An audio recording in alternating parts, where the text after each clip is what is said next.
Greetings and salutations, everybody. Welcome to my movie vlog. My name is John Campea, and this is my review for the third installment of the Pitch Perfect franchise, Pitch Perfect 3. Now, I'm one of these guys that I was kind of late to the party for the first Pitch Perfect movie. I didn't think it looked like it would be for me at all, and then I watched it, and you know what? I really quite liked it. I thought it was really great. I loved the characters. I loved the chemistry with them. The music was fun, so I enjoyed it. So I was looking forward to Pitch Perfect 2, which ended up being pretty much of a major letdown for me, especially considering that it was Elizabeth Banks' premiere directorial debut, and I love Elizabeth Banks, but I just didn't feel like that movie worked. So I had mixed feelings going into Pitch Perfect 3. So did it turn out any good? Well, it's got some of the bad of Pitch Perfect 2, and it's got some of the good of Pitch Perfect 1. Overall, I walked out of the movie with a slight grin on my face. Let me start with some of the stuff that actually really does work quite well with this movie.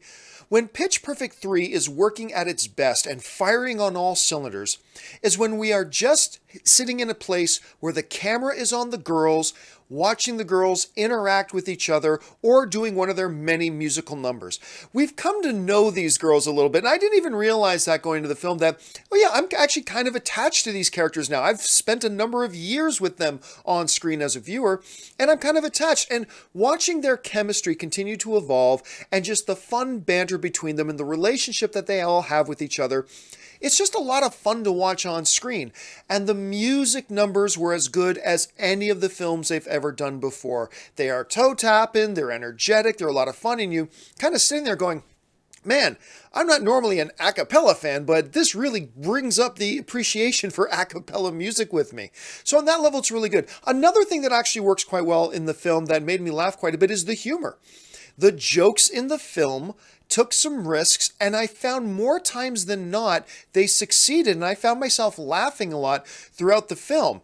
Now, I'm going to start off with the things that I did not like about the film with kind of a weird statement, which is this.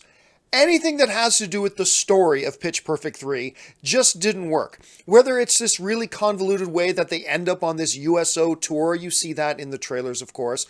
This little side story that Fat Amy has with her father did not work at all, despite the fact that it's got the great Jonathan Lithgow in the film playing her dad, did not work at all. And another thing that really didn't work for me, and really they've never worked for me, is John Michael Higgins and Elizabeth Banks. And I love these guys. In almost every movie each one of them appears in, but they're two little color commentary characters that felt forced in the first one, really out of place in the second one, and you just leave yourself wondering, what the hell are they even doing in this movie in the third one? It just makes no sense for them to be there, and they didn't add anything. I'll give credit where credit's due.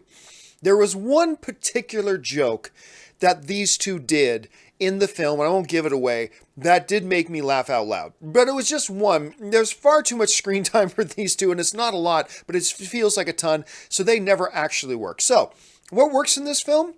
The music absolutely works, the humor works, and just the chemistry and hanging out with these characters work. What doesn't work? The plot doesn't work like whatsoever. Either the main plot, which is instantly forgettable when you walk out, or the side plot that has to do with Amy's father.